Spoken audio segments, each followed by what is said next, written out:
Hi, welcome to this short video titled The Fulfillment of the Law and its Requirements.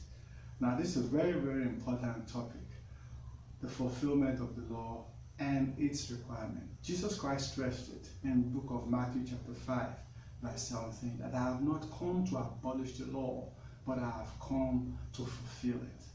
That's a very big statement. To fulfill the law or the prophet has a significant meaning, because what it means when the law is fulfilled is that there will be no need to live under the law. There will be no need to practice the law and its activities.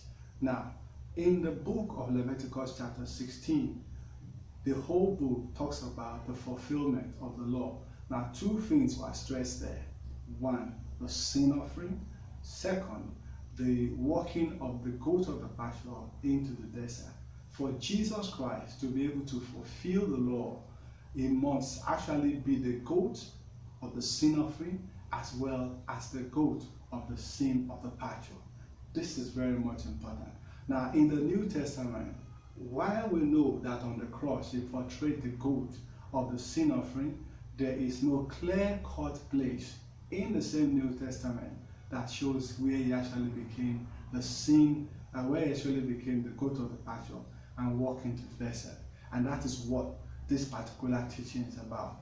Now, with respect to that, the things or evidence that were given in the New Testament, in the epistles, that dealt with the transgression and iniquities which the goat of the pasture was actually to deal with, has to deal with Christ becoming a curse on the tree or his sufferings. Now, I'm offering you an explanation that will enable you to be able to see where these activities actually took place.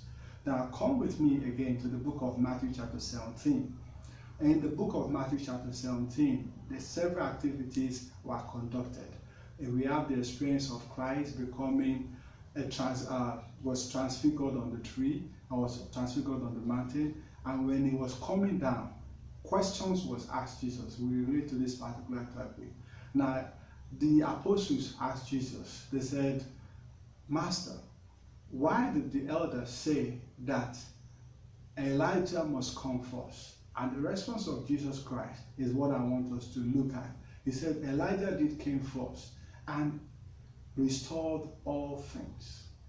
Take your time to actually think over this. He restored all things. What exactly did Elijah, who in this case is John, restored? Does John turn out or looks like somebody that restored anything? I don't think so. The primary activity of John was the baptism of repentance for the forgiveness of sin. Now, if Christ could make this particular statement, there must be a link between restoring all things and the activities that John did, which is the baptism of repentance for the forgiveness of sin. There must be a linking. As a matter of fact, the word that was used in restore in the Greek word means reconstitution, apokasteni. Please forgive my pronunciation if I don't get it right, but in the Greek meaning, it means to reconstitute. That simply means Jesus is saying the baptism of forgiveness, the baptism of repentance for the forgiveness of sin, has to do with reconstitution.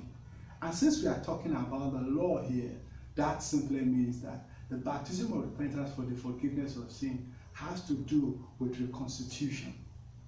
I needed to get that fact right. Christ was indirectly saying that the forgiveness of sin in John's baptism of forgiveness of sin is very real.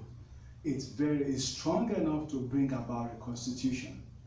In my subsequent video, I'm going to give you a vivid detail of how Christ fulfilled the forgiveness of our transgression and our iniquities before going to the cross. Thank you.